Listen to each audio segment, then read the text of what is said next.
ہمارے تو بچوں کے نام صحابہ کے نام پر بھی ہوتے ہیں۔ اگر ہمارے بچوں کے نام ابوبکر، عمر، عثمان ہیں تو ہمارے بچوں کے نام علی، حسن، حسین بھی ہیں۔ لیکن ایک سوال ہم چھوڑے جاتے ہیں کہ شیعہ حضرات کے ہاں کوئی بھی ایسا آدمی نہیں ملے گا جو صحابہ کی تعریف کرے۔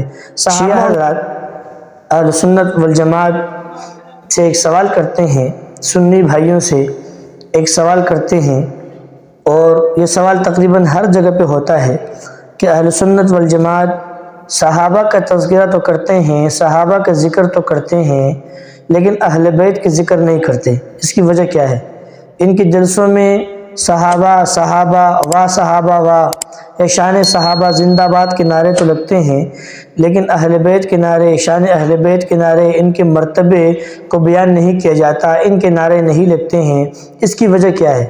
ایک بڑا مشہور اعتراض ہے، شیعہ حضرات یہ سوال کرتے ہیں۔ یہی سوال حضرت مولانا عبدالجبار حیدری صاحب سے ہوا، آئیں سنتے ہیں کہ وہ اس کا کیا جواب دے رہے ہیں۔ اپنی تقریروں میں جتنا صحابہ کرتے ہیں اتنا اہل بیت کا تذکرہ کیوں نہیں کرتے؟ بھائی جی یہ ضلع کون سا ہے؟ اسلام آباد ہے۔ اور یہ ملک کون سا ہے؟ پاکستان ہے نا۔ اب میں کہوں کہ پاکستان والے زندہ باد، اسلام آباد والے رہ گئے؟ بولو نہیں۔ کوئی کہے کہ جی مولوی صاحب کی اسلام آباد والوں سے بڑی دشمنی تھی، پورے پاکستان کو زندہ باد کہہ دیا، اسلام آباد والوں کا تذکرہ ہی نہیں کیا۔ کوئی ایک آدمی ایسا بتاؤ جو اسلام آباد کا تو ہو لیکن پاکستان کا نہ ہو۔ کوئی ایک بندہ ہے ایسا؟ کوئی ایک ایسا اہل بیت دکھاؤ جو اہل بیت تو ہو لیکن صحابی نہ ہو۔ ہم جب کہتے ہیں پاکستان زندہ باد تو اسلام آباد زندہ باد ہوا یا نہیں ہوا؟ ہم جب کہتے ہیں شان صحابہ تو اہل بیت رہ گئے؟ حضرت عائشہ اہل بیت ہے نا، کیا وہ رہ گئی؟ کیا حضرت علی رہ گئے؟ کیا حضرت فاطمہ رہ گئی؟ یہ تو سوال فضول ہے نا۔ ہم جب صحابہ زندہ باد کہتے ہیں تو اہل بیت زندہ باد ہو جاتے ہیں۔ جی آپ نے سن لیا کہ جب ہم پاکستان زندہ باد کہتے ہیں تو پاکستان زندہ باد میں اسلام آباد بھی زندہ باد ہے اور کراچی بھی زندہ باد ہے۔ تو ہم پر جو اعتراض اٹھایا جاتا ہے، حضرت نے واضح فرما دیا کہ ہم جب صحابہ کا ذکر کرتے ہیں تو اہل بیت تو صحابہ میں داخل ہیں، ان کا ذکر بھی اس میں ہو جاتا ہے، لیکن اس میں لوگوں نے یہ مشہور کیا ہوا ہے کہ شاید اہل سنت والجماعت ان کو اہل بیت سے بغض ہے، اہل بیت سے عناد ہے۔ ایسی کوئی بات نہیں ہے۔ ہمارے تو بچوں کے نام صحابہ کے نام پر بھی ہوتے ہیں۔ اگر ہمارے بچوں کے نام ابوبکر، عمر، عثمان ہیں تو ہمارے بچوں کے نام علی، حسن، حسین بھی ہیں۔ ہمارے تو مساجد کے نام اگر کہ مسجد ابوبکر ہے تو مسجد علی المرتضیٰ بھی ہے۔ اگر ہمارے مدارس کے نام مدرسہ عبداللہ بن مسعود ہے تو ہمارے مدرسے کا نام مدرسہ فاطمۃ الزہرا بھی ہے۔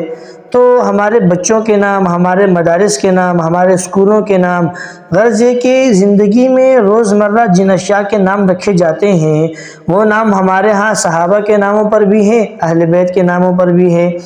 تو مجمع میں جب صحابہ کا ذکر ہوتا ہے تو ساتھ میں اہل بیت کا ذکر بھی ہو جاتا ہے۔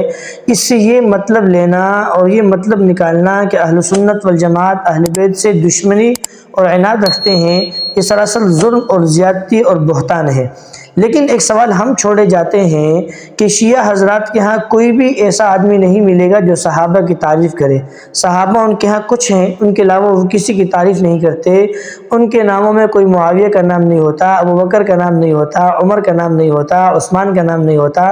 ان کے مدارس اور امام بارگاہوں میں سے کسی کا نام ابوبکر، عمر، عثمان کے نام پہ نہیں ہوتا۔